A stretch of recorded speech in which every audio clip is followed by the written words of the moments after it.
نزیکەی 3 ساڵ پێش ئێستا داڕشتێکی یاسایی بە کۆی دەنگی 96 پەرلەمانتاری ئەم پەرلەمانە پەسەند کرا کە پێی دەوترێت دەستوری هەرێمی کوردستان. ئیدی لەو کاتەوە کە وەک نامیلکەیەکی شعری بەناو خەڵکدا بڵاو کراوەتەوە بەشێکی شە لە قەیران لە نێوان دەسەڵات و ئۆپۆزیسیۆندا.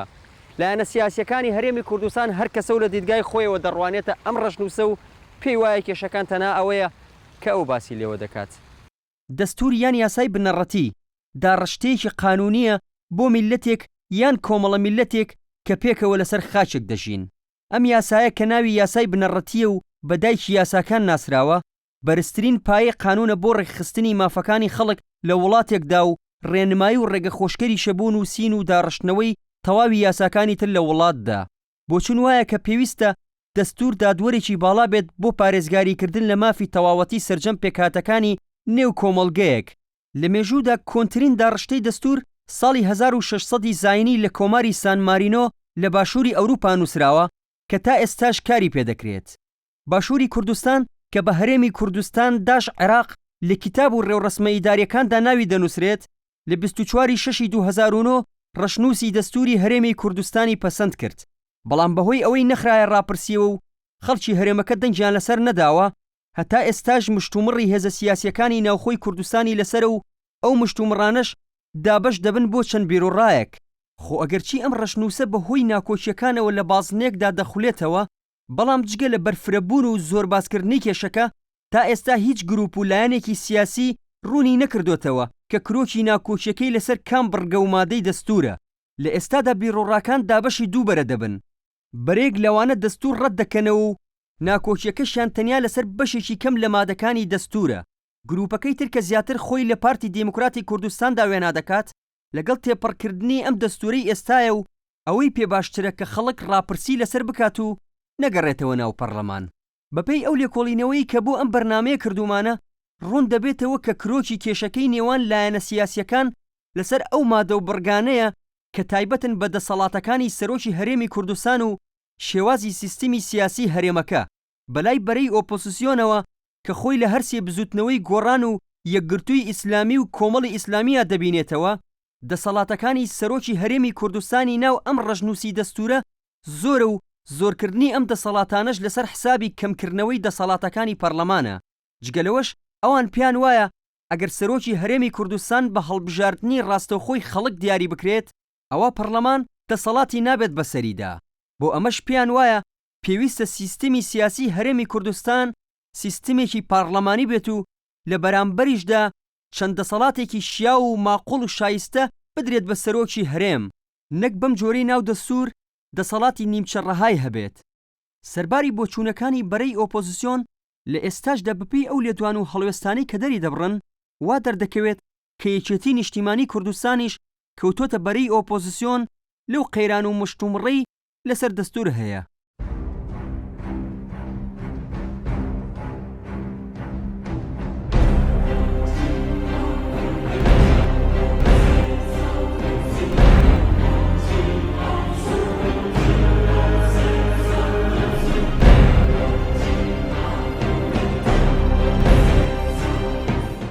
نا بۆ حزبێکی سیاسیە بۆ دوو حزبی سیاسیە علاقاتی ئیجتیماعی و سیاسی یا بڵێن ژیانی بینی تاک و کۆمەڵ تاک و دەسەڵات و تاک و هەموو چالاکیەکی اقتصادی و زانستی و فەرهەنگی لە وڵاتێکدا تەنزیم دەکاوە ڕێکی دەخە. بۆیە ئەو نەوعە دەستورە و ئەو نەوعە بابەتە دەکەوتە ژێرچەتری ڕەهەندە نیشتیمانی و نەتەوەییەکان. باشترە بۆ ئێمە بۆ کورد یعنی مەبەستم 1975 لە سەد خەڵک دەنگی بۆ بدە لەوەی 1955 و 60 و 65 بێنێ. بۆیە ئەو کاتە پێمان وابوو کە حەقە دوا بخرێ و هەموو لایەکمان ڕێکەوتین لەسەرەوەی دوای بخەین گفتوگۆی زیاتری لەسەر بکەین و دەوڵەمەندتری بکەین. ئێمە ناڵێن خەلێکی معەنی هەیە چونکە ئێمە لە ناو پەرلەمان دەنگمان لەسەرداوە و ڕاگرتنەکەیشی ئەوەی ڕۆژێ داوای یەکێتی نیشتیمانی نەبوو لەسەر داوای لایەنە ئۆپۆزیسیۆنەکان و هەروەها هەندێکمان پێمان وابوو ئەمە پێویستە زیاتر لێ بکۆڵدرێتەوە زیاتر دەوڵەمەند بکرێ ئەمە ڕێیەکی سیاسی دروستە بەڵام بۆ چاوپێخشانەوە و پێداچوونەوەی و چاکردنی دەقەکانی ئەگەر پێویستی بە چاکردن هەبێ و یا هەموارکردنی ئەگەر پێویستی بە هەموارکردن بێ ئەمە مەسەلەیەکی یاساییە پێویستە تەرکی بکەین بۆ یاساناسەکان بۆ ئەوانەی شارەزایی دەستوریان هەیە بەتەکیید یەکەم شکانی عورفی پەرلەمانیە شکانی هەیبەتی پەرلەمانە شکانی بنەمای یاسادانانە و زۆلمێکە لە میلەتەکرێت حەقێکی خۆیەتی دەنگی خۆی بدات و لێ وەرەگریتەوە ئەمە لایەکێ ماڵێن ئەبێ حیزب تەدەخل لە ئیشی حکوومەت و پەرلەمان نەک لە لایەک چەند حیزبێک کۆ ئەبینەوە ئەڵێن با ئەمە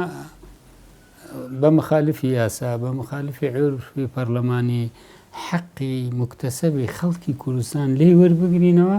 بە کەیفی خۆمان بڕیاری لێ بدەین خەلەلەکە لێرەیە من ئەڵێم ئێمە ڕێز لە خەڵکی خۆمان بگرین قبولی کرد احترامی ڕێ پەسەندشی نەکرد ڕەفزی کرد هەر احترامێگرین جارێکی تر ئەو خەڵکە و ئەو لایەنانە و جارێکی تر کاری بۆکەینەوە میسال هەیە لە دنیا ئوسترالیا 44 جار دەستورەکەیان بۆ هەمارکردن و بۆ پەسەندکردن داوەتە ڕفراندۆم 36 جار ڕەفز کرا فەرەنسا بۆ هەمارکردنەوەی جارێکیان 30 کەس لە خەڵکی فەرەنسا بەشداریان کرد 30.2% بەشدار بوون بۆ ڕفراندۆمەکە لەو 30% 73.2 دەنگی هێنا خەڵکەکەی تر احترامی کرد سویسرە خۆی مە لە سویسرا متەمەدینتر نین سویسرا لە 1999 دەستورەکەیاندا ڕفراندۆم 41% دژی بوو 59% پەسەندی کرد قبولیان کرد ینی بۆیە ئێمە نابێت لە خەڵکی خۆمان بترسێن ئەگەر پشتمان بە خەڵکەکەمان قایم بێ باوەڕمان پێ بێ احترامی ئیرادەی بگرین مەشاکلەکانمان زۆر تند و تیژ و دژوار نابێت ئەمە کاغەزە و قانونە و بەشەرداینەوە بە بەشەر بیگەڕێتە بەڵام بە مطلقی دەڵێم بە هیچ شێوەیەکی هانە نییە بەدەست بە پەرلەمان چکە پەرلەمان و دەستور و ئەوانە لە پێناوی خۆشگوزەرانی و ڕەفاهیەتی خەڵکە بەڵام دەبێت ئەمە مەطلبێکی جەماوەری بێت نەک مەطلبێکی حیزبی بێت یعنی حیزبێک ئەمڕۆ پێی وایە نابێم دەستورە تێپەڕێ بعد دەنگی پێ نەدات بە کارێک بکات کە ئەم دەستورە تێنەپەڕێت بە ئیشی بۆ بکات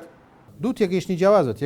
تێگەشتەکەی مە تێگەشتێکی دیموکراسیە ئەمە قسەمان لەسەر شخصەکان نیە تێگەشتێکی دیموکراسیە بۆ دەستور و بۆ کۆمەلگا یعنی دەمانەوێت کۆمەلگا لەسەر بنەمای هەر وڵاتێکی دیموکراسی دەسڵاتەکان لە یەک جا بکرێتەوە دەسڵاتی تەشریعی هەبێت قدرەت و توانای ڕقابەکردنی هەموو دەسڵاتە تەنفیزیەکانی تری هەبێت دەسڵاتی دادوەری جیاوازمان هەبێت و موسساتەکانی حکوومەتیش لەژێر چاودێری پەرلەمانی کوردستاندا بن ئەمە بەشێکە لە عورفی دیموکراسی تەداولی دەسڵات لە وڵاتەکەدا و عقلێتەکەی تریش کە پێی وایە دەبێت پۆستێک داتاشرێت بۆ کەسێک بە ناوی سەرۆکی هەرێمەوە هەموو دەسڵاتەکان لەژێر دەسڵاتی ئەودا بێت لەژێر مەرجعیەتی پەرلەمان و ڕقابەی پەرلەماندا نەبێت و وردەوردە ئەمە تەداول نەکات لە ناو کۆمەلگاکە بەڵکو ناو عایلیەکە تەداول بکات ئەمە بە تێگەشتنی ئەمە تێگەشتێکی زۆر نادیموکراسیانەیە بۆ زۆر ناسەردەمیانەشە یعنی ئەمە باوی نەماوە سەردەمی نەماوە ئێستاکە و نمونەی حوسین مبارەکە چەند ساڵێک لە هەوڵدا بوو عەلی عەبدوڵڵا ساڵح چەند ساڵێک لە هەوڵدا بوو ئەمە هەموو شکستی هێناوە معەمەر قازافی بە هەمانشێوە ئەم شێوازە شکستی هێناوە بەڵام دیارە خەڵکانێک هێشتا تێنەگەیشتون لەو گۆڕانکاری گەورەی کە لە ناوچەکە ڕوویداوە ئەو خاڵانەی کە ئێمە پێمان وایە کە پێویستە هەموار بکرێ و یاخود جەختی لەسەر بکەینەوە خاڵی یەکەم بەڕاستی بریتە لە مەسەلەی سیستەمەکە کە سیستەمی پەرلەمانی بێ بەڵێ بەدەق هاتووە سیستەمی پەرلەمانی بەڵام لە ناوڕۆکی پرۆژە دەستورەکەدا بووەتە بە سیستەمی سەرۆکایەتی ئەوە خاڵی یەکەم خاڵی دووهەم بریتیە لەو دەسەڵاتانەی کە بۆ سەرۆکی هەرێمدانراوە کە پێویستە ئێمە جەخت لەوە بکەینەوە کە هەوڵ بدرێ ئەو دەسەڵاتانە کەم بکرێتەوە بە شێوازێک کە لەگەڵ بارودۆخی ئەمڕۆی هەرێمی کوردستاندا بگونجێت ئەوە هەروەها لە ڕووی شکلیشەوە بەڕاستی دەستورەکە پێویستی بە گۆڕانکاری و دەستکاریەکەیە بۆ نمونە دەستوری ئەمریکا بە یەک خاڵ باسی لە دەسەڵاتی تەنفیزی کردووە بەس لێرە کۆمەڵی مادەی زۆری لە خۆگرتووە و هەروەها پێشەکیەکەی و هەروەها سەبارەت بە سنووری جوغرافی هەرێمی کوردستان کۆمەڵێشتی شکلی هەیە پێویستە ئەم گۆڕانکاریە لە ناو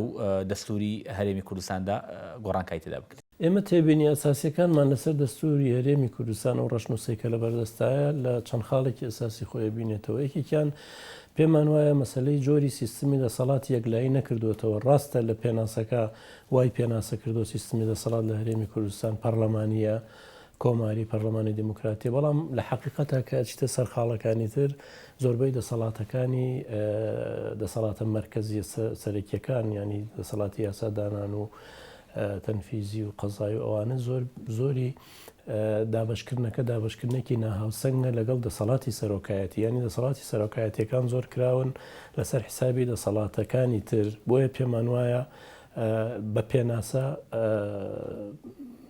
هەرێمی کوردستان سیستمێکی دەسەڵاتیایە، سیستمێکی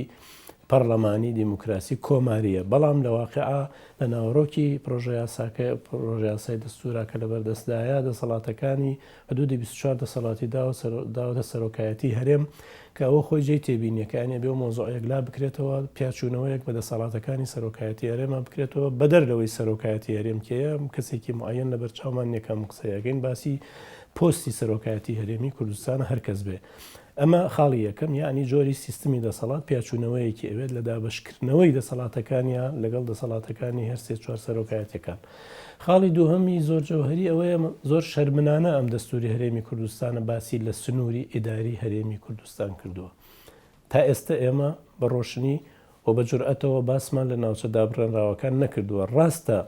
دەستوری عێراق ڕێمان لێ ئەگرێ لەوە، بەڵام من هەمیشە لە سمینارەکانیش و لە کۆبنەوە تایبەتەکان بە باسی دەستور ئاماژەم بەوە کردووە کە مادەم ناوچەکان ناونراون متەنازە عەلەیها، معنای وایە دوو تەرەفی کوردی و تەرەفی مەرکەز کە دەسەڵاتی عێراقیە هەردووکمان قسەمان هەیە لەسەری ئەو بە ناوچەیەکی ئەزانێت تەرەفێک کە قسەی لەسرە ئێمەش بە وەکو تەرەفی دووهەم وا ئەزانین بە مافی خۆمانی ئەزانین کە کەرکووک و مەخمور و خانەقین و مەندەلی و بەدرە و جەسان و شوێنانێک کە ناونراون متەنازە عەلەیها بە خاکی کوردستانی بزانین و قسەی لەسەر بکەین. ئێمە پێمان وایە ئەم ڕەشنووسی دەستورە شەرمنانە ئاماژەی بەم بابەتە کردووە لەبەر مڕاعاتی وەزعی مەرکەز، بەڵام حەلی وەسەد ئەوەیە، حەلێکی تر معقول بەلامانەوە ئەوەیە کە ئاماژە بکرێ بە بەڵگەنامە مێژوویەکان، یعنی بۆ وترێ سنووری ئیداری هەرێمی کوردستان بریتیە لەو سنوورەی کە پێش پرۆسەکانی ڕاگواستن و تعریب و خلاصە پێش ساڵی 16 ئەوانە بە پێی بەڵگەنامە مێژوویەکان دیاری کراوە. ئەگەر هیچیش نەڵێن ئەمە بڵین بۆ خۆی سەنەدێکی بەهێزە بێ پێویست ناکە ئاماژە بکەین بە تەفسیلات ئەگەر هەندێک لە برادرانی یاسەناس پێیان وایە پێچوانی دەستوری عێراقیە، بەڵام ئەمە پێچوانی دەستور نیە و قسەی خۆشمانمان کردووە. دەستورە زیاتر لەوەی کە ئیتیفاقێکی عەقدێکی کۆمەڵایەتی بێ لە بینی خەڵکێک ناڕەزایەتی هەبێ لەسەری ئەحزابی سیاسی نەکا و دەستوریان نووسێتەوە، وەکو دەستوری ئاخیری عێراق لیژنە لە هەموو حزبەکانی عێراق پێک هات، هەموو حزبە سیاسیەکان هاتن دانیشتن دەستورێکیان نووسیەوە و ئەوانەی کە دەستورەکان بەدڵبوو بە خەڵکەی خۆیان وت تیان کاکە ئێمە و دەستورەمان بەدڵە، ئەم دەستورە لەگە سیاسەتی ئێمە دەگونجێت تکا دەنگی بۆ بدەن. ئەو هەموو خڕوقاتە کرا لە دەستوردا لە تێپەڕاندنی دەستوری عێراقدا ویستیان عێراق بەنەوەیەک بێتە خاوەنی دەستورێک. نەتەوە یەکگرتوەکان چاوپۆشی لەو هەموو ساختە چیتی و فرتوفێڵەکرا کە بە ناوی خەڵکی عێراقەوە لە سەر سندوقەکانی دەنگدان کرا. باوەڕ ناکەم 150 عێراق دەنگی بەو دەستورەدا بێ، 80 عێراقیان بۆ تەسجیل کرد چونکە پێویستیان پێ بۆ وەزع شتێکی سیاسی بوو. دەستوری کوردستان من پێمان وایە کوردستان پێویستی بە دەستوریش بێستە، یعنی دەتوانین بە دەستوریش بژین، یعنی شتێک نییە کە ئیلا دەبێت ئێمە دەستورمان هەبێ بۆی بژین. دەستوری هەرێمی کوردستان لە 122 مادە پێک دێت و 9 مادەی تایبەتە بە دەسەڵات و شێوازی هەڵبژاردن و ئەرکەکانی سەرۆکی هەرێمی کوردستان. لەنێو ئەم مادانەدا 24 دەسەڵات دراوەتە سەرۆکی هەرێمی کوردستان. لە بڕگەی یەکەمی مادەی 6دا سەرۆکی هەرێمی کوردستان سەرۆکی باڵای دەسەڵاتی جێبەجێکردن و فەرماندەی گشتی هێزەکانی پێشمەرگەی پاسەوانی هەرێمە و لە بۆنەنەتەوەی و نیشتیمانیەکاندا نوێنەرایەتی گەلی هەرێم دەکات و هەماهەنگی لە نێوان دەسەڵاتەکانی فیدراڵی و دەسەڵاتەکانی هەرێمدا دەکات. مادەی 61 ڕوونی دەکاتەوە کە سەرۆکی هەرێم لە ڕێگەی دەنگدانی گشتی نهێنی ڕاستەوخۆوە لەلایەن هاوڵاتیانی هەرێمی کوردستانەوە هەڵدەبژێردرێ. وێڕای ئەوەی لەناو ئەم ڕەشنووسەی دەستوردا بە چەند مادە و بڕگەیەک دەسەڵات دراوەتە ئەو کەسایەتیەی کە پێی دەوترێت سەرۆکی هەرێم و ئەم دەسەڵاتانەش بوونەتە سەرچاوەی مشتومڕی هێزە سیاسیەکان و بەشێشی گەورە لە ناکۆشیەکان لێرەوە سەر هەڵدەدەن. بە بۆچوونی هەندێک لایەنی سیاسی کە زیاتر خۆیان لەبەری ئۆپۆزیسیۆندا دەبیننەوە، دەسەڵاتەکانی سەرۆکی هەرێمی ناو ئەم دەستورە زۆرە و پێویستە بەشێکی لێ دابماڵڕێت و بدرێت بە پارلەمان. خۆ ئەگەرچی بە بۆچوونی هەندێک کەسی تر سرجەمی دەسەڵاتەکانی سەرۆکی هەرێم لەناو ئەم دەستورەدا کۆت و بند و مەرج و پەیوەندی بۆ دانراوە و بە دەستەواژەکانی وەکو گەڕانەوە بۆ پەرلەمان، بە ڕاوێژی پەرلەمان، بە بڕیاری پەرلەمان، بە ئاگاداری پەرلەمان و چەند شتێکی تر ئەم دەسەڵاتانە لەو سەرۆکە داماڵراوە و جێگەی مەترسی نین. بەڵام بە پلەی یەکەم کێشەکان لێەوە دەست پێ دەکەن کە پەیوەستە بە دەسەڵات و ماوەی حکومڕانی و چۆنیەتی هەڵبژاردنەوەی سەرۆکی هەرێم. لە مادەی 64 دەستوری هەرێمی کوردستاندا هاتووە ویلایەتی سەرۆکی هەرێمی کوردستان 4 ساڵە لە ڕۆژی سوێند خواردنی دەستوریەوە دەست پێ دەکات. دەکرێت بۆ ویلایەتی دووەمیش هەڵبژێردرێتەوە لە ڕۆژی کارپێکردنی ئەم دەستورەوە، لە کاتێکدا تا ئێستا دەستوری هەرێمی کوردستان بەڕاپرسی خەڵک یەکلایی نەبووتەوە.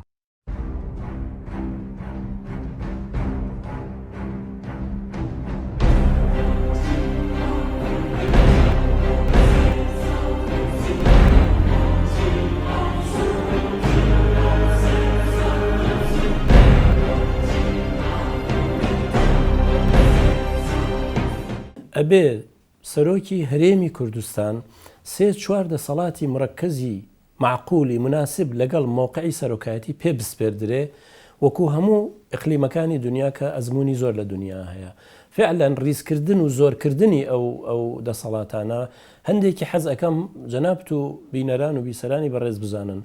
کە هەر زۆرکردنی ژمارەیە گیناکەیتە ناوەڕۆکی هەمووی مەشروط کردووە، هەمووی بەستۆتەوە، مەسەن ئەڵێ بە ڕەزامەندی پەرلەمان، بەڕاوێژ لەگەڵ سەرۆکایەتی پەرلەمان، بەڕاوێژ لەگەڵ پەرلەمان، دوای ڕەزامەندی پەرلەمان، یعنی وەکو بڵێنەوە ئەمە خاترانەیەک یا لەبەر چاوگرتنی هەندێک اعتیباراتی سیاسی وای کردووە. گینا کەسێکی یاساناز بێ لەگەڵ تۆ مناقەشە بکاڵێ سەرۆکایەتی هەرێم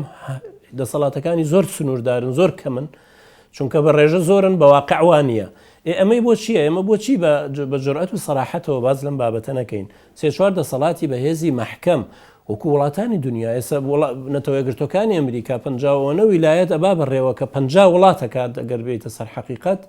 دەسەڵاتێکی زۆریش درراوە بە سەرۆکایەتی وڵاتەکە، چونکە وڵاتێکی دامەزراوەیە، دامەزراوەی هەیە و ترسی نییە لە هیچ شتێک دەسەڵاتی داوە بە کۆنگرێز بە ویلایەتەکان. با ئێمە جواب بکەین مجموعەیەک دەسەڵاتی معقولی گونجاو بێن بە سەرۆکایەتی هەرێم. بعضێکی تر لەو دەسەڵاتانە فعلەن من لە چەندین سەمینارە باسم لێ کردو، هەندێکی دەسەڵاتی پەرلەمانە دراوە بە سەرۆکایەتی، هەندێکی دەسەڵاتی یاسا تەنفیزیە حکوومەتە ئەتوانێت جێبەجێ بکە، هەندێکی دەسەڵاتی ئەنجومەنی پارێزگاکانە تەنانەت ئەکرێ عادە بکرێتەوە بە شێوەیەکی تر داڕێژرێتەوە. لەبەرەوە فعلەن داڕشتنەوەیەکی ئەو دەسەڵاتانە زەرورە بە دابشکردنەوەی بەسەر سەرۆکایەتیەکانی ترا و ئیختیاری 3-4 دەسەڵاتی گونجاوی معقول بۆ سەرۆکایەتی کە بەو پۆستە بخوات. بە دڵنیاییەوە ئەو دەسەڵاتانی سەرۆکی هەرێم پێویستی بە هەموارکردنەوە و گۆڕانکاری هەیە. بۆ نمونە یەکێک لەو خاڵانە مەسەلەی ئەوەی کە سەرۆکی هەرێم سەرۆکی هەموو هێزە چەکدارەکان بێ. بەڕاستی ئەوە لە زۆربەی زۆری وڵاتە پێشکەوت و وڵاتە دیموکراسیەکاندا زیاتر ئەنجومەنێک ئاراستەی هێزە چەکدارەکان دەکەن، نەک تاکێک یاخود لایەنێک، کە ئەوە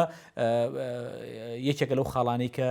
پێویستە ئێمە جەختی لەسەرەوە بکەینەوە. و هەروە سەبارەت بە مەسەلەی دەسەڵاتی سیستەمی سەرۆکایەتی، زۆر کەس وا دەزانێت ئەگەر بێت و سەرۆکی هەرێم لە ناو میلەتدا هەڵبژاردننی ڕاستەوخۆ بێتر، ئەمە سیستەمی سەرۆکایەتی سیستەمی پەرلەمانی بە جیاوازیەوە منەڵێم دەکرێت سەرۆکی هەرێم هەڵبژاردنەکەشی ڕاستەوخۆ لایەن میلەتەوە بکرێت. بەڵام دەسەڵاتەکانی واتە متمانە لێسەنەوە و چاودێریکردنی لایەن پەرلەمانەوە بێت. خۆی ئەوە زۆر مهمە کە لە دەستوردا هەبێت کە پێویستە پەرلەمان بەرزترین دەسەڵاتە هەرچەند وەکو یاساکە هەیە کە توانای لێسەنەوەی متمانە لە سەرۆکی هەرێم و هەروە توانای چاودێریکردن و محاسبەکردنی هەبێت. هەر یاسایەک لە هەر وڵاتێک و هەر هەرێمێک دەربچێ یەکەم بۆ خەڵکی ئەو هەرێمە و ئەوانی لەوێ ئەژێن بۆ ئەو پانتای جۆغرافیە ئەو ڕوقع جۆغرافیەیە، بۆیە هەموو یاساکان ڕەهەندی نیشتمانیان هەیە بەگشتی ناکرێت و بڵێ ئەمە ڕەهەندی نیشتیمانی هەیە ئەمە نیێت مستەڵەحێکی قانونیش نییە ناهێ ڕەهەندی نیشتیمانی. جارێ ئەو زاراوە کاتێک باسی لێوەکرا ئەو سەرۆکی پەرلەمان بۆ ئیمزایشی کردووە ئەوە خاڵی یەکەم. خاڵی دووهەم هەموو یاساکانی مناڵ ڕاهدی نیشتیمانیە کۆمەڵێک یاسایەکەیە کە کۆمەڵێک یاسایە پرسیینەتەوەیە کە پێویستی بە سازان هەیە. ینی هەموو یاساکان لەوانەیە چەند یاسایەکی کە من یەکێک لەوانە دەستورە مەسلەی ئەنجومەنی ئاسایشە دەستگای ئاسایشە یاسای خۆپیشاندانە کۆمەڵی یاسای کە من کەس نەیوتو هەموو یاساکان ڕاهدی نیشتیمانی هەیە. خاڵی سەرەکی جیاوازی بیرروڕای ئێمە لەگەڵ باڵێ ئەو لایەنانەی کە دەستورەکان دەرکردو لە چوارچەوەی حکومڕانی لە کوردستان لە سیستەمی حکومڕانی لە کوردستاندا ئەوەی کە لەم دەستورە دانراوە سیستەمی سەرۆکایەتیش نییە بەڵکو سیستەمی سەرۆکایەتێکی ئیستیبدادیە سیستەمی سەرۆکایەتیەکە کە لە دەرەوەی هیچ مەرجعەتێکایە و لە دەرەوەی هیچ بابڵین قدرەتێکی چاودێری و ڕقابیدایە کە ئەمە کارەساتێکی گەورەیە ئەمە تەسیسکردنە بناغدانە بۆ جۆرێک لە دیکتاتۆریە جۆرێک لە ئیستیبدادی سیاسی جۆرێک لە تاکڕەوی لە حکومڕانی لە کوردستاندا بۆی ئەمە ناکرێت تەنانەت بەم ڕەشنووسنات ناکرێت بڵێ وڵات سەرۆکایەتیە چونکە سەرۆکایەتیمان هەیە فەرەنسا سیستەمی سەرۆکایەتی هەیە ئەمریکا سیستەمی سەرۆکایەتی بەڵام ئەمە هەمووی لە چوارچێوەی با بڵێن ئەنجومەنەکانە ئەنجومەنی پەرلەمانە با بڵێن نوێنەرایەتی خەڵک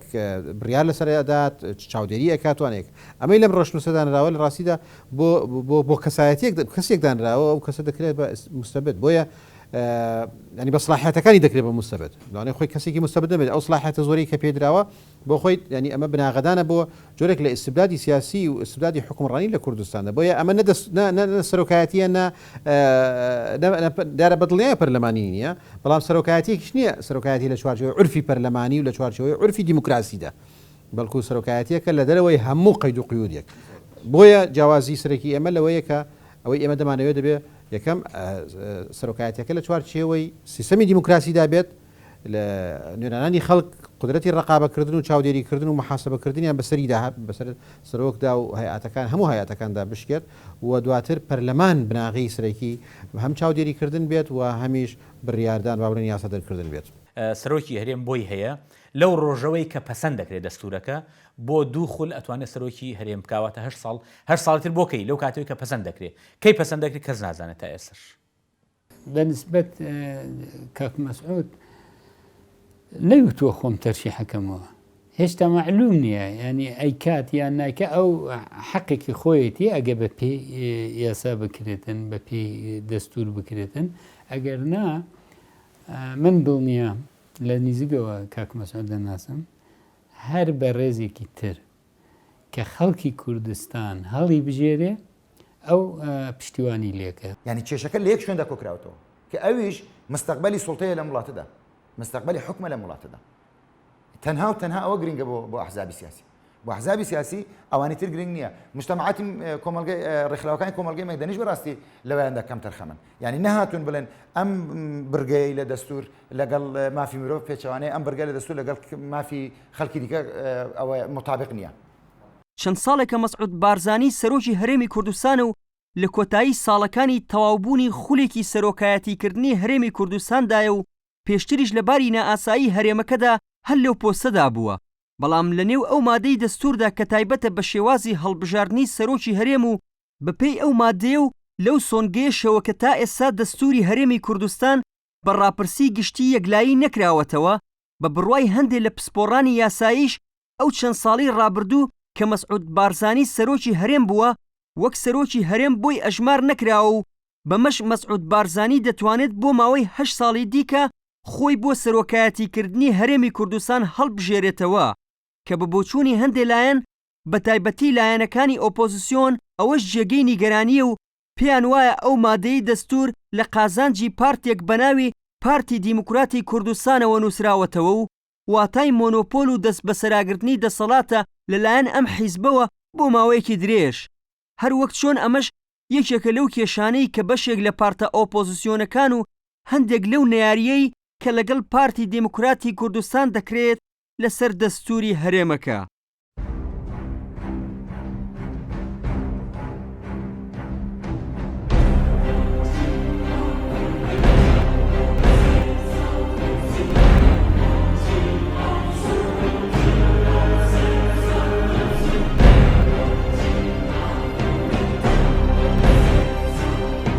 کاتی خۆی کە ئەو ڕەشنووسەدانراوە باس لە سەلاحەتی سەرۆکی هەرێم واناکات بۆ بەبەستەدانراوە ینی کەسی سەرۆکی هەرێمی ئێسایان لە بەرچاو بووە و بۆ ئەویان داتاشیوە ینی ئەو جلەی کە دووراوە لە ڕاستیدا بۆ بەقەت باڵای ئەوە هەم بوارێکە تا 8 ساڵی داهاتوو لە کاتی پەسەندکردنەکەی 8 ساڵی داهاتوو سەرۆکی هەرێم بێت و هەم سەلاحەتەکانیش وەک باسم کرد ئەو سەلاحەتە زۆرانەی کە ئەو سەرۆکە هەیەی سەلاحەتی لەکەن کە تەسیس بۆ جۆرێک لە ئیستبداد دەکات و جۆرێک لە تاکڕەوی ئەکات و جۆرێک لە ئینفرادکردنی تەنانەت حزبێک کە سەرۆکی هەرێم سەرۆکاتی ئەو حزبەکە ئینفرادکردنی لە ژیانی سیاسی ئێمەدا چونکە هەموو ئەساسەکانی تر مؤسسەی بچووک و لاوازە من لە ئاسی مؤسسی سەرۆکایەتی هەرێمدا مەبەستی سەرەکی لە تێپەڕاندنی خودی ئەم ڕۆشنووسەش لە ئێستادا و شەرعێدان بەم ڕۆشنووسە بۆ ئەوەیە بۆ هەڵدانێکە بۆ ئەوەی کە کەسێک بکرێ بە سەرۆکی هەرێم کە ئێستا سەرۆکی هەرێمەوە ئیدام بدرێت بۆ سیستەمی حکومڕانیش لە ئێستادا لە نێو حزبەکە و لە نێو بنەماڵەکەیش لەوەیە کە 8 ساڵەکەی سەرۆکی هەرێمیش تەواو بوو ئێستا ئامادەکاریەکەی بۆەوەی کوڕەکەی ئەنجا دوای 8 ساڵەکە بکرێت یعنی ئەمە هەڵدانێکە بۆ جۆرێک لە ئیمارەتکردنی کوردستان نەکەوەی کە سیستەمێکی دیموکراسی تداولی دەسڵات و تداولی پۆستەکان لە کوردستاندا ڕەچاو بکرێت و پۆستی سەرۆکی هەرێم لە ڕاستیدا نەبێتە پۆستێکی سیادی ئەو چەشنەی کە هەموو دەسڵاتەکان تایدا قۆر بکرێت دەبێت پۆستێک بێت من لەگەڵەوەم کە شکلی نەبێت ڕەمزی نەبێت پۆستێک بێت خاوەنی دەسڵات بێت سەلاحەتی خۆی هەبێ بەڵام لە چوارچەوەی عورفی پەرلەمانی و عورفی دیموکراسیدا نەک ئەوەی کە لە دەرەوەی هەموو جۆرێک لە ڕقابە و چاودێری پەرلەمانیدا بێت پێویستمان بە سەرۆکێکە کە خەڵک ڕاستەوخۆ هەڵی بژێرێ نەک بە وەکالەت ینی خلافەکە لێرەیە هەندێک لایەنی بەڕێز من ڕێزم بۆ بۆچوونەکانیان هەیە ئەڵێن لە ناو پەرلەمان هەڵبژێرێ بە وەکالەت ینی خەڵک ئەندام پەرلەمان هەڵبژێرێ پاشان ئەو پەرلەمانتارانە سەرۆکەکە هەڵبژێرن ئێمە پێمان باشە خەڵک خۆی ڕاستە و خۆی دەوری هەبێ لە هەڵبژاردننی سەرۆکی خۆی تایبەت جا شەرت نییە کاک مەسعود بێ شەرت نییە برایەک لە پارتیش بێتن هەر کەسێک کە خۆی تەرشیحەکە خەڵکی کوردستان ئازادە لە دەنگدان سەرۆک بەرزانی کاک مەسعود ئینسانێکی منازڵە و ئینسانێکی پاکە بە ئامانەتەوە کارەکە بۆ قەزیی کورد بۆ سەرخستنی کوردستان و بە عەدالەتیش لەگەڵ گشت ئاین و لایەنەکانی تری کە لە ناو هەرێم ئەژیان و تاریخشیان معروفە کە چەند بە پاکی و بە ئامانەتەوە خەباتیان کردووە ئەوە پاشان جەنابی کاک مەسعود خۆی فەرز نەکردووەتە سەر هەرێمی کوردستان کە ئیلا ئەو سەرۆکی هەرێم بێتن بۆیە زۆر محاولاتە بوو کە لە ناو پەرلەمان هەڵبژاردن بکرێتن من باش لە بیرمە وتی من ئەگەر خەڵکی کوردستان بە یەک دەنگێکیش ڕازی بێتن بە یەکێکتر دەنگ بدا لە من زیاتر بێتن من ئامادەم ئەو پۆستە تەسلیمی ئەو بەڕێزە بکەم من نامەوێت خۆم فەرز کەمە سەر هەرێمی کوردستان نامەوێت خۆم فەرز کەمە سەر ملەتی کورد منی پێ ڕازی بێت من ئامادەم خزمەتی بکەم بەڵام ئەگەر ڕازی نەبێ بە ڕێزێکی تر خوشکێک یان برایەک من ئامادەم خزمەتی ئەو برایە ئەو خوشکەش بکەم ئەنی ئەمە زۆڵمێکە ئەکرێتن مەسەلەن پاشان پرۆژەی دەستور تەنها بۆ پارتیدا نەندراوە خۆ گشت خەڵکی کوردستان پارتی نییە پارتی لەم مەوقعە لەگەڵ ملت وەستاوە ئەڵێ ئەم پرۆژەیە کە حازرە بە ڕێگایەکی یاسایی هاتووە با بدرێتە خەڵکی کوردستان با ملەتی کوردستان بە گشت پێکاتەکەی بە گشت ئاینەکانی بە گشت بیر و بۆچوونە سیاسی جوداکانی ئەوان بڕیار بدەن نەک ئێمە بڕیار بدەین ئەم دەستورە تێکەڵەیەکە بەڕاستی ئێستا ئاڵۆزێکی دروست کردووە بۆ نمونە باز لەوە دەکات کە سەرۆکایەتی هەرێم برسلین دەسەڵاتی چاودێریە ئەگەر بێت و بەوە بێت وەکو پرەنسی بە گشتیەکان ئەبێت پەرلەمان چاودێری سەرۆکی هەرێمیش بکە محاسبەیشی بکە و بتوانێت متمانەشی لێسەنێتەوە بەڵام ئەمە لە هیچ دقیقان نەهاتووە کەوادەوە خۆی بۆ خۆی ئاڵۆزێکی دروست کردووە کە پەرلەمان ئەو دەسەڵاتەی نییە و سەرۆکی هەرێمیش لەولاوە باز دەکرێت کە وەڵا ئەمە بەشێکە لە سیستەمی دەسەڵاتی تەنفیزی ئەمە خۆی بۆ خۆی ئاڵۆزیەک تێکەڵاوێکی دروست کردووە کە پێویستە ئەو تێکەڵاویە نەیەڕێت چونکە ئەگەر بێت و بەو شێوەیە بێ ئەو مەبدەئی کە پێ و دەوترێ مەبدەئی فەسلی سڵوتات جیاکردنەوەی دەسەڵاتەکان و هەر دەسەڵاتێک سەر بەخۆی خۆی هەبێ و ڕێخستنی پەیوەندی لەنێوە دەسەڵاتەکانە ئەمە بەدینە هاتووە کە ئەمە یەکێکە لە بنەڕەتترین بنەماکانی دیموکراسی کە دەسەڵاتەکان جیا بکرێتەوە و هەروە پەیوەندیەکانیشان ڕێکخرێ ئێستا پەیوەندیەکان ڕێک نەخراون بەڕاستی جگەلەوەی کە دەسەڵاتەکانی سەرۆکی هەرێمی ناو دەستور بەلای بەشێک لە لایەنە سیاسیەکانەوە زۆرە و بەشی گەورەی مشتومڕەکانی ناو دەستورە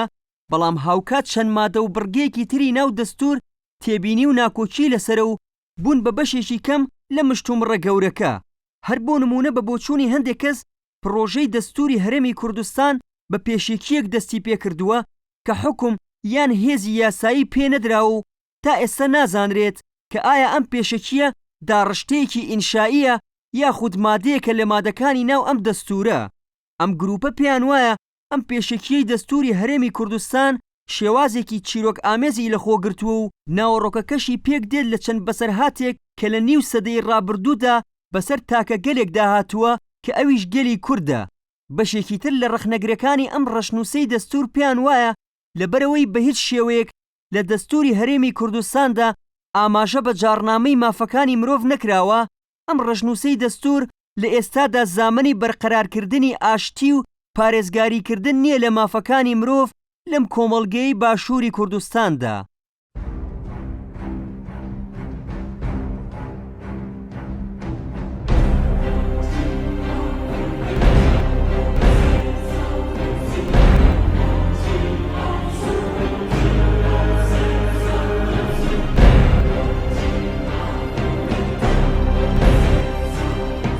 بەنسبەت پێشێکەکە بەلای منەوە زۆر نییە. یەکەم ئەگەر ڕاستە دەستوری خۆی ئەمریکا دەستورەکەی کە ئەمریکا ئیتیحادی بچووکە بەسی ویلایەتەکانی شوێنی هەیە کەمە شوێنی هەیە زۆرە. بڕۆ سێر دەستوری کالیفۆرنیەکە هی ویلایەتی کالیفۆرنیا کە هەرێمەکە ویلایەتەکە بزانە دەستورەکەی زۆر مفەسەڵە. دەستوری سویسرا مفەسەڵە، هی هەند زۆر مفەسەڵە. ینی ئەوە نییە دەستور هەمووی وەکو یەک نییە، هەمووی مختصەر بێ نەخێر. هی حکوومەتەکەی ئیتیحادی کە سەلاحەتی حەسری دیار کراوە ئەو کانتر هی هەرێمەکانە. ئێمەش لە عێراق حکوومەی ئیتیحادی لا مەرکەزیە، ینی عێراقی فیدرالی لا مەرکەزیە. دەسەڵاتی حکوومەی ئیتیحادی بە نۆ خاڵ تەحدید کراوە. ئەوەی تر هی ئێمەیە ئەبێت تەفاسیلە بێ، ئەبێ وزوح هەبێ. لەگەڵ ئەوەش هینەکێمە زۆر نییە، ینی بە هەمووی 46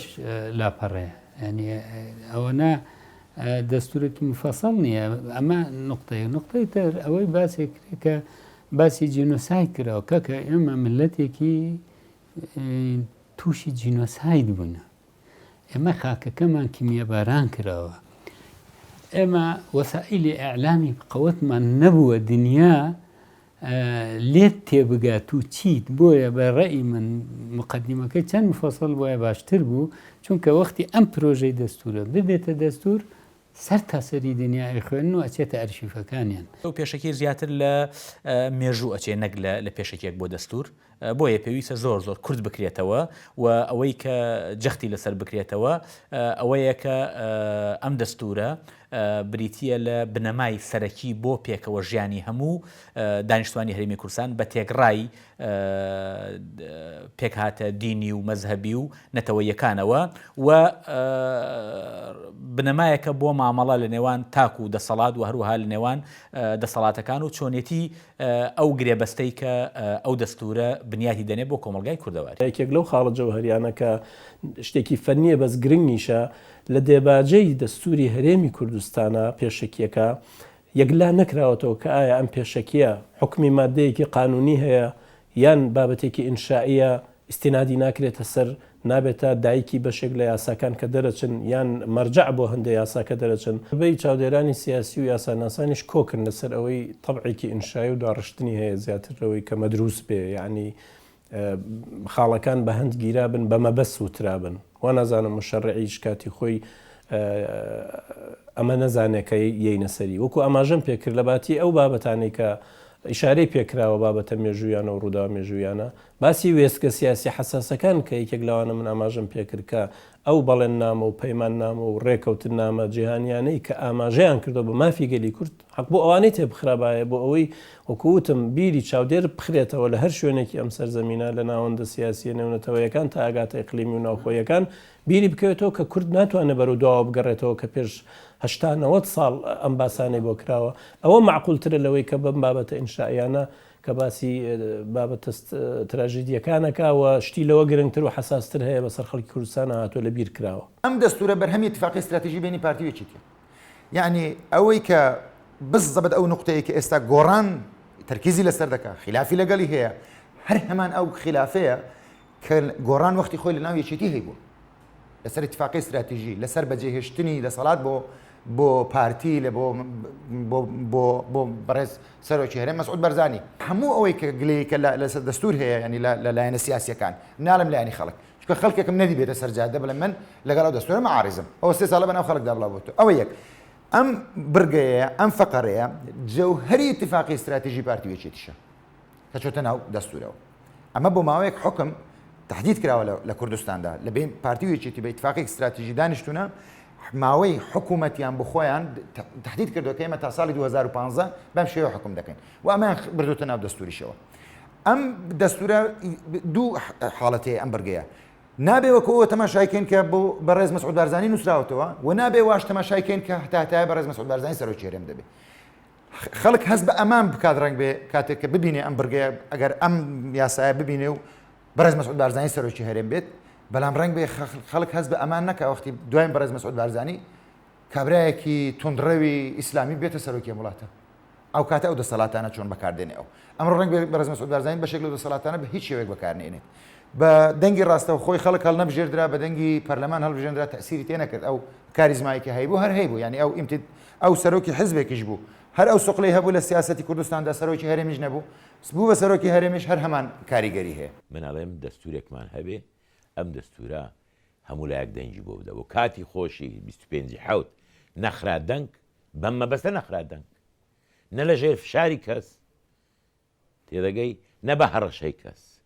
نەخرا دەنگ ئەو کاتە لەبەرەوە نەخرا دەنگ هەتا ئەو لەحزەی ئیجماعێک شبه ئیجماعێک لە سەری نیەم پێم خراپ بخرێتە دەنگ دەستورێکمان هەبی دەستورمان نەبی باشترە لەبەرەوەی دەستورێکمانی بتە مایەی ناکۆچی و ئاشوب و ناڕزایی لە ناو دەستور بۆ چێ بۆ خەڵکە نییە یەکە دەستور بۆ خەڵکەیە بۆ لێ نەگەڕێن ئەم دەستورە بە هەفتەیەک و دە ڕۆژ و مانگێک و دوو مانگ چ لە تاریخی ملەتێک دەگۆڕی ینی چیمان لەسەر معتەل بوو ئێستا زۆر بە ئاسانی توانرێ مناقەشە بکرێ شارەزای بۆ بینی پسپۆر بۆ بینی بەراوردی بکەیت و ئەمە دەستورێک دانانێن بۆ وڵاتێکی کە 10,000 ساڵ تاریخی دیموکراتیە خۆ دەستوری ئەو وڵاتانی کە جەنابەت مەبەستە ئێستا بە پاسا و بیهێنیەوە 100 جار هەموار کراون. ڕخنەیەکی تر لەسەر ئەم دەستورە باسکردنی سنووری جوگرافی هەرێمی کوردستانە کە بە بۆچوونی هەندێک لایەن بە شەرمنانە باسی لێوە کردووە. هەموو ئەم مشتومڕ و ڕخنە و ناکۆچیانەی ناو دەستور لە کاتێکدایە کە لە ماوەی ڕابردوودا نزیکەی 1 ملیۆن کۆپی ئەم ڕەشنووسی دەستورە بەناو خەڵکی هەرێمی کوردستاندا لەگەڵ بەشە خۆراکی مانگانە دابەش کرا. بەڵام هەتا ئێستا هیچ هاوڵاتیەکی هەرێمەکە ناڕەزایی لە بند و باری ئەم دەستورە دەرنەبڕیوە و تەنها پارتە سیاسیەکان وەک دەمڕاستی میلەت ناکۆک و ناتەبا سەرقاڵن بە بند و بارەکانیەوە.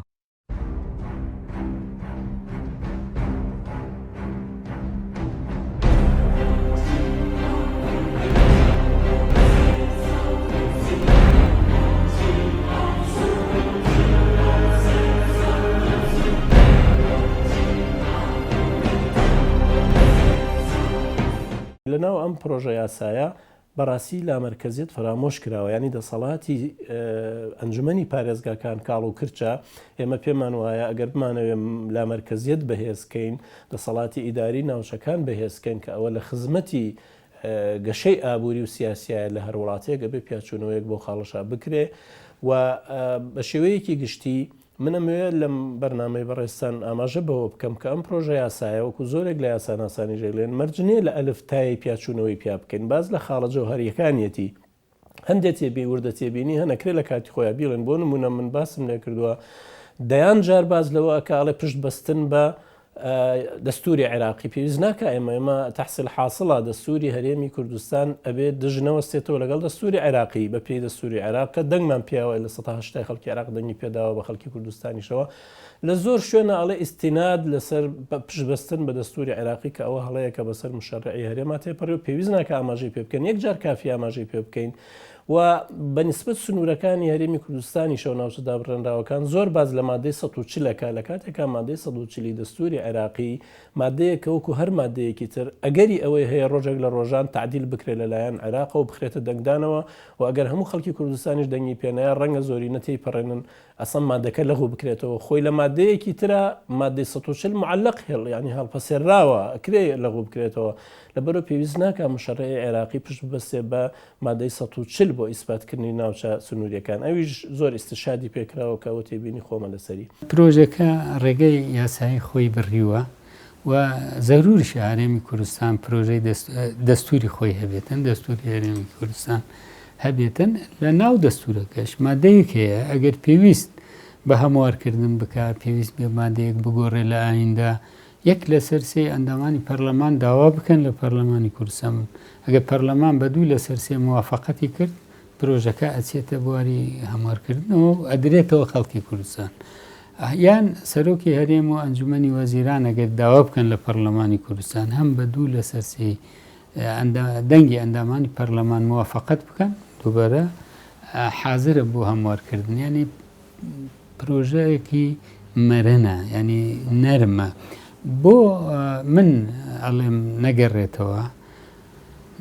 لە ئایندا ڕێ هەموار وازحە ئەمە یەک نقطەی تر ئێمە لە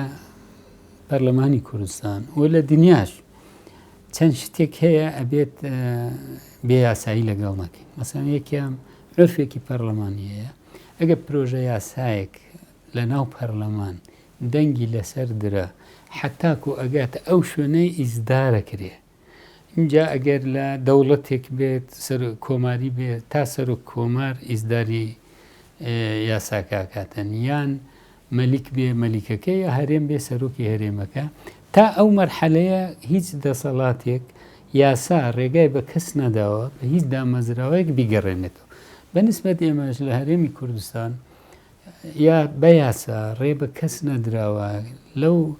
ئەو بنەمایە بشکێنێتن بۆیە ئەگەر ئەم کارەمان کرد ئەمە خەلەلێکی یاسایە ئەمە نقطەیەک لەوەش مهمتر ئەمە حەقێکی مکتەسەبی خەڵکی کوردستانە پەرلەمان پرۆژەکەی پەسەند کردووە دایەتێ خەڵکی کوردستان دەنگی لەسەر بدات نەیوتوە قبولی بکە ئەڵێ دەنگی لەسەر بدە یا پەسەندێکی یا پەسەندی ناکەیتن بۆیە ئەم حەقا مافی کەس نییە لە ملەتی وەربگرێتەوە منیش دەڵێم نەگەڕانەوەی دەستور بۆ پەرلەمان پێشێلکردنی یاسایە لەبەر ئەوەی کە بڕیاری ژمارە 2 لە حەڤەی 2011دا پەرلەمان کۆبوونەوەیکی نائاساییمان ساز کردووە و بەو بڕیارە بڕگەیەکی یعنی ڕاشکاوانە بە دەقێک هاتووە کە ئەو یاسانی ڕەهەندی نیشتیمانیتیایە ئەبێ بگەڕێتەوە بۆ پەرلەمان و بە سازان پەسەند بکرێ یەکێک لەوانە بریتە لە دەستور کەواتە ئێمە دەقێکی یاساییمان هەیە ئەوە خاڵی یەکەم خاڵی دووهەم دەسەڵاتی پەرلەمان یان یاسادانان یا هەموارکردنی هەندێک یاسا یاخود ئێڵغاکردنی هەندێک یاسایە لە کاتێکدا کە ئێمە جاری وایە یاسا 50 ساڵە 30 ساڵدانراوە دەتوانین هەمواری بکەین کۆمەڵی بەرگەمادەکانیش دەستوریش بە هەمان شێوە ئێمە 55 نا پەرلەمان داوامان کردووە کە بگەڕێتەوە بۆ پەرلەمان لەناو پەرلەمانە لیژنەیەک پێک بێنرێ بۆ ئەوەی کە هەمواری کۆمەڵی بەرگەما دەمێن لەبەرەوە مافێکی سەرەکی پەرلەمان و بەڕاستی ئەگەر نەگەڕێتەوە پێشێلکاری یاسایە ڕاپرسی لەسەر بکرێ خۆ ممکنە دەنگ بێنێ بەڵام بۆ دەستورە بە 55% دەنگ بێنێ بۆ بە 80% دەنگ نێنی ئەمە ناڵین دەستوری هەموو خەڵکە ێ باشە خەڵک نابێ ئەوە دەستوری خۆی بزانی خۆ مەسەلەن بتمانەی خەڵک بتمانەی بە وڵاتەکەی خۆی هەیە بتمانەی بە دام و دەستگاکانی خۆیە خۆ ئەم دەستورە لە داهاتوودا دەتە مەستەرا هەموو حەق و نەحەقێکی پێ دەپێورێ وانە بۆ پێوانەیەوە نیە وەکو پێوەەر هەموو مەسلەیەکی پێ دەپێورێ نابی خەڵک سیقای بەو مەستەرەیە هەبێ بەم پێوەرە هەبێ ئەگەرچی بەشی زۆری ناکۆچیەکانی ناو دەستور پەیوەستە بە شێوازی سیستمی سیاسی هەرێمەکە بەڵام چەند بڕگە و مادەیەکی تریش ڕخنە و ناکۆچی بەشێک لە چینە خوێندەوارەکەی هەرێمی کوردستانی لەسەر و کە چی نەشۆتە ناو گفتوگۆی حیزبە سیاسیەکانەوە لە مادەی شەشەمی دەستور و لە بڕگەی یەکەمدا دوو دەربڕین هەیە بە بۆچوونی هەندێک کەس پێچەوانە دەبنەوە لەگەڵ یەکتر بڕگەی یەکەم تێیدا هاتووە بنەماکانی شەریعەتی ئیسلام سەرچاوەی سەرەکی یاسادانانن و نابێت یاسایەک دەربکرێ کە پێچەوانە بێتەوە لەگەڵ حکومە نەگۆڕەکانی ئیسلام بەڵام لە بڕگەی پاش ئەودا هاتووە کە نابێت هیچ یاسایەک دەربکرێت کە پێچەوانە بێتەوە لەگەڵ بنەماکانی دیموکراسی کە ئەمەش بەلای هەندێکەوە پێچەوانەی یەکن چونکە بە بۆچوونی هەندێک کەس بنەماکانی دیموکراسی لە هەندێک شوێندا بنەماکانی شەرع تێت دەپەڕێنن و بە پێچەوانەشەوە. برگەیەکی تێدای مەسەلەن باسی ئەوە دەکات دەڵێ هەموو یاساکانی ئەم وڵاتە نابێت تەناقوزیان لەگەڵ دژی شەرعی ئیسلام بن، بەڵام لە هەمان کاتیشدا نابێت پێچەوانەی دژی مافی مرۆڤ و دیموکراسی. لە زۆر شوێن مافی مرۆڤ و دیموکراسی شەرع پێشێل دەکات، لە زۆر شوێن دیموکراسی و مافی مرۆڤ سنوورە دینیەکان دەبەزێنێ، ئەو کاتە چ دەکەن؟ یعنی دوو شتیتان متەناقض تێدا کە هیچ باسی ناکات، بەڵام ئەم برگیان زیاد کردو بۆی ئەحزابی سیاسی دەنجی پێ بدەن لە ناو پەرلەماندا. یعنی خاتر و خاترکاریکی تێدا سبەینێ منی ڕۆژنامەنووس یاسایەک دەردەکرێت دەڵێت ئەو یاسای پیرۆزیەکان، ئەم یاسای پیرۆزیەکان کە سنووردار دەکات ئازادی بەڕاستی زۆر سنووردار دەکات. ئەم یاسایەکە دەردەچێت لە پەرلەمان بالضبط ئەگەر بیهێنی بیبێ لە دنیای مۆدرندا لەگەڵ حقوقی ئینسان و دموکراسی بەراوردەکەی طبعا مخالفەیە زدی دموکراسی و مافی مرۆڤ و ڕادەربڕینە. نه ئەو تەناقوزنی ئەوە دەستوری عێراقە هی عێراقی فیدرالی کە هەمومان متتەفقین و کەسیش بەسی ناکە ئەو فەرموو مادەی دوو ئەڵێت الئیسلام دين الدولة الرسمي وهو مصدر أساس للتشريع. ألف لا يجوز سن قانون يتعارض مع ثوابت أحكام الإسلام. باء لا يجوز سن قانون يتعارض مع الحقوق والحريات. عفوا باء لا يجوز سن قانون يتعارض مع مبادئ الديمقراطية. جيم لا يجوز سن قانون يتعارض مع الحقوق والحريات الأساسية الواردة في هذا الدستور. ئێمە ئەم دەستوری کە دەرێکین ئەبێت تعارض نەبێ لەگەڵ دەستوری عێراق، نابێتن لەوێ باسی دیموقراتی بکەن یا هەڵبژاردن مەسەلەن لە عێراق بکرێ ئێمە بڵێ نە پەرلەمانەکەمان بەتەعینەکەین، باسی دینەکات ئێمە نابێت بە عەکسی ئەوە بکەین، ئەبێ اختلافمان هەبێ بۆ پرۆژەی بۆ دەستورەکەمان اختلاف بە حکمی واقعەکەمان هەبێ، بەڵام تعارضێک دژ بێت لەگەڵی نابێتن. بۆیە ئەمە هی عێراقە و هەموو ئیشی پێکەن کەس دەنگی لێوە نایە، بەس چونکە ئێمە لە هەرێمی کوردستانە نەسن وەکو ئەوە هاتووە افتخاریش پێکەن شتێکی باشمان کردو لەبەرەوەی کە زۆری خەڵکی کوردستان مسلمانن و دەستور بریتە لە گرێبەستێک لە نێوان گروپەکانە، لە نێوان لایەنەکانە، لە نێوان تاکو دەسەڵاتدا بۆ چۆنیەتی مامەڵەکردن لەگەڵ یەک، واتە چۆنیەتی پەیوەندی تاکو دەسەڵات، چۆنەتی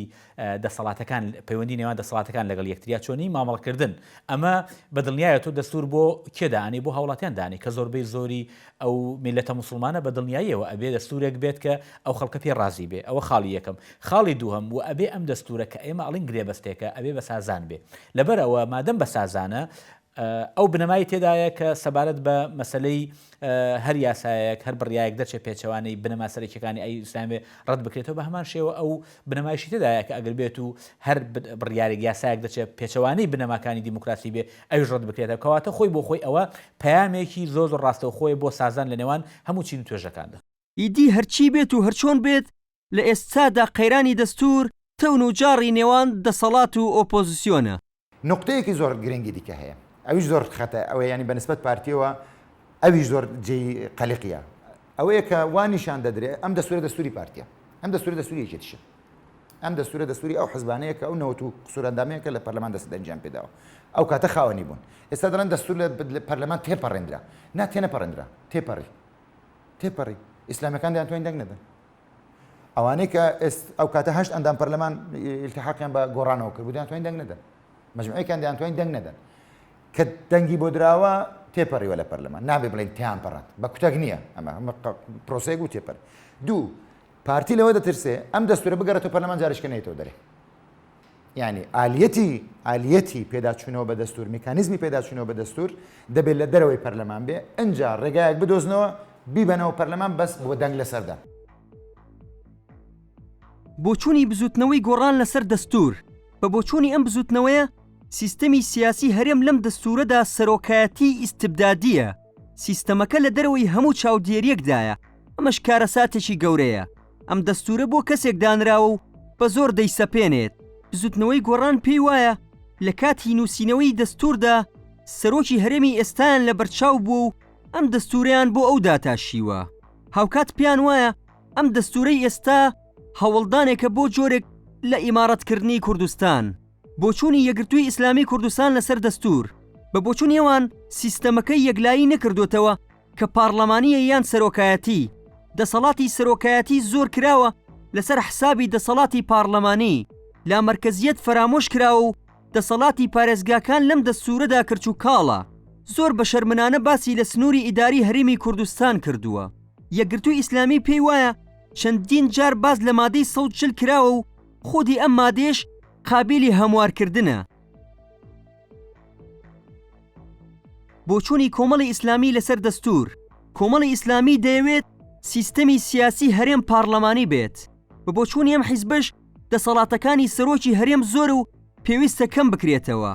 هاوکات پیان وایە بەڕوونی باسی سنووری جوگرافی هەرێمی کوردستانی نەکردووە. سەبارەت بە پێشێکیەکەی دەستوریش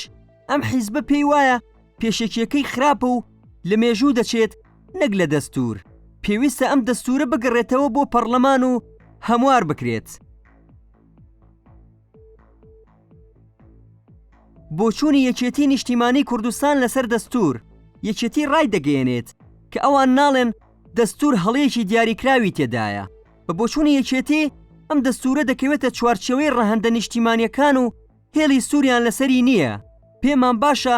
لە سەدا هەشتای خەڵک دەنگی پێ بدات نەک لە سەدا 50 و لە سەدا 60. پەرلەمان بەرزترین دەسەڵاتە و دەتوانێت دەستور بگەڕێنێتەوە. بۆ هەموارکردنەوەی دەستور پێویستمان بە کۆدەنگی هەموو لایەک هەیە. دەستور گرێبەستێکی نیشتیمانیە و بۆ ساڵێک و 2 ساڵ و حیزبێک و 2 حیزب نەنووسراوە. بۆچوونی پارتی دیموکراتی کوردستان لەسەر دەستور. بە بۆچوونی پارتی کاتی خۆی 36 لایەنی ئاینی و نەتەوەی کوردستان دەنگیان پێداوە. لە کۆی 97 پەرلەمانتاری ئامادە بوو لەو کاتەدا 96 پەرلەمانتار دەنگی بەم دەستورە داوە. نابێت بە گەڕاندنەوەی ئەم دەستورە بۆ پەرلەمان نایاسایی بکەین. گەڕانەوەی دەستور بۆ پەرلەمان بەلای پارتیەوە شکانی عورفی پارلەمانیە. گەڕاندنەوەی دەستور شکاندنی هەیبەتی پەرلەمان و بنەمای یاسادانانە.